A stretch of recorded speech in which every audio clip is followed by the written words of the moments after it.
जित्याची खोड जित्याची खोड मुर्दाबाद मुर्दाबाद जितेंद्र आव्हाड मुर्दाबाद अरे मुर्दाबाद मुर्दाबाद जितेंद्र आव्हाड मुर्दाबाद जितेंद्र आव्हाडच्या बलाला जितेंद्रच्या बलाला महायुतीचं जितेंद्र आव्हाडचा धिक्कार असो नीम का पत्ता कड़वा है जितेंद्र आव्हाड बड़वा है नीम का पत्ता कड़वा है जितेंद्र आव्हाड बड़वा है नीम का पत्ता कड़वा है जितेंद्र आव्हाड बड़वा है जितेंद्र आव्हाडचा करायचं काय खाली मुंडीवर पाय जितेंद्र आव्हाडचा करायचं काय खाली मुंडीवर पाय महायुतीचा धिक्कार असो धिक्कार असो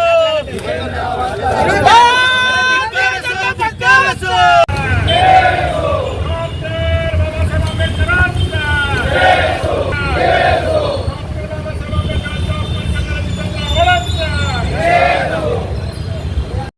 आव्हाड यांनी जितेंद्र आव्हाडने काल जे कृत्य केलं, जे निंदनीय कृत्य केलं, बाबासाहेब आंबेडकरांचं फोटो फाडण्याचा त्यांनी फाडून दाखवलं. सर्वसामान्य या देशामध्ये एक संतप्त प्रतिक्रिया उमटली. या देशातल्या सगळ्या नागरिकांना ज्यांना आपल्याला स्वातंत्र्य बाबासाहेबांनी मिळवून दिलं, ज्यांना बोलण्याचा अधिकार दिला, ज्यांना मताचा अधिकार दिला, ज्यांना या देशाचे घटनेचे शिल्पकार आहेत, त्यांच्या संदर्भात त्यांनी काल जे कृत्य केलं आणि या देशामध्ये या राज्यामध्ये सातत्यानं जितेंद्र आव्हाड या देशाच्या थोर व्यक्तीबद्दल किंवा जातीमध्ये भांडणं लावणं किंवा एखाद्या हिंदूंच्या बाबतीत सातत्यानं विरोधात बोलणं असे अनेक कृत्य त्यांनी माथे फिरूसारखं बोलत असतात आणि त्यानंतरनं माफी मागत असतात. पण या वेळेला ह्या घटनेचं त्यांना माफीच्या सरकारने देऊ नये. त्यांना ॲट्रॉसिटी कायदा या त्यांच्यावर गुन्हा नोंद करावं व तसंच यांना ताबडतोब अटक करावं अशी मागणी या देशातल्या सगळ्या नागरिकांची. काल शरदचंद्र पवार गटाचे आमदार जितेंद्र आव्हाड यांनी जे महाड या पवित्र भूमीमध्ये जे निंदनीय कृत्य केलं, भारतरत्न डॉक्टर बाबासाहेब आंबेडकर हे संबंध देशासाठी नव्हे तर जगासाठी पूजनीय आहेत. त्यांचा त्यांनी फोटो पाडून जे आंदोलन केलं त्यामुळे महाराष्ट्रामध्ये आणि देशामध्ये संतापाची लाट पसरलेली आहे. जितेंद्र आव्हाड हा महामूर्ख मनोवृत्तीचा व्यक्ती आहे. त्यांनी प्रसिद्धीच्या हवासापोटी आणि ते स्टंट करण्याच्या हवासापोटी त्यांनी हे कालचं जे कृत्य केलं त्याचा महायुती आणि राष्ट्रवादी काँग्रेस पार्टीच्या वतीनं आम्ही निषेध करतो. गेल्या 2-4 महिन्याखालीच त्यांनी मल्हारराव होळकर असतील, त्याचबरोबर जगद्गुरू महात्मा बसवेश्वर असतील, त्यांच्याबद्दल देखील अनुद्गार काढलेले होते, त्याबद्दल देखील त्यांनी माफी मागितली होती.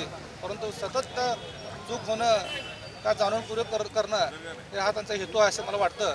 जाणीवपूर्वक ही कालची घटना केलेली आहे. त्यामुळं त्यांच्यावर माननीय मुख्यमंत्री असतील, अजितदादा असतील, फडणवीस साहेब असतील, त्यांनी त्याच्यावर गुन्हा दाखल करून त्यांना तात्काळ अटक करावी अशी मागणी करतो. सर्वप्रथम आमची महायुतीच्या माध्यमातून मागणी असणार आहे की जितेंद्र आव्हाडांच्या विरोधात ॲट्रॉसिटी दाखल करावं व त्यांच्यावर कठोर अशी कारवाई करावं.